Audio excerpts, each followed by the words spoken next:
Walay natalang mga dagkong insidente sa Davao Region ato sa pagsaulog sa Pasko. Kini ang gikumpirma ni Police Major Yudy San Gultiano, ang spokesperson sa PRO 11. Sumala ni Gultiano, hapsay ug malinawon ang Pasko sa Tibok Region 11. Generally, peaceful po ang celebration sa Davao Region ng Kapaskuhan, especially no Christmas Eve, no.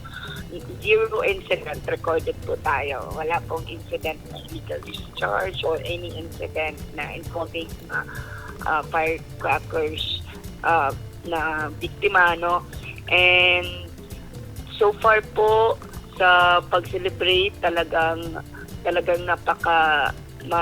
malinawon ang pag-celebrate ng Christmas sa entire Davao Region. Kini tungod sa hugot nga monitoring sa kapulisan, gipasalig sa PRO 11 nga mas pahugtan pa nila ang ilang pagmonitor hilabi na sa mga lugar nga sagad dugukon sa mga tawo karong pagsugat sa bagong tuig kay kanunay nakaalerto ang kapulisan. Lauman sa publiko nga hapsay ug malinawon gihapon ang pagsugat sa bagong tuig. Magpadayon po tayo sa stricto na pagbabantay sa atong mga areas, especially sa mga places ng convergence, sa boundaries natin, no, kung gaano ka strong yung pagbabantay ng Christmas Eve, mas doble ho tayo sa New Year, especially na lahat po talaga ng ating mga kababayan ay nag-celebrate ng New Year. Asahan ho ninyo na karon pa lang naka-alerto na ang atong mga kapulisan.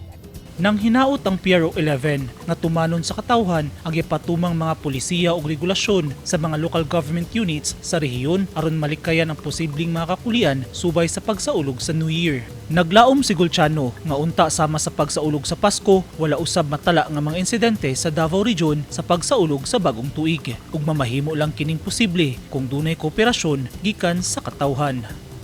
Eugene Hinutan, Newsline Philippines, Davao Region. Stay safe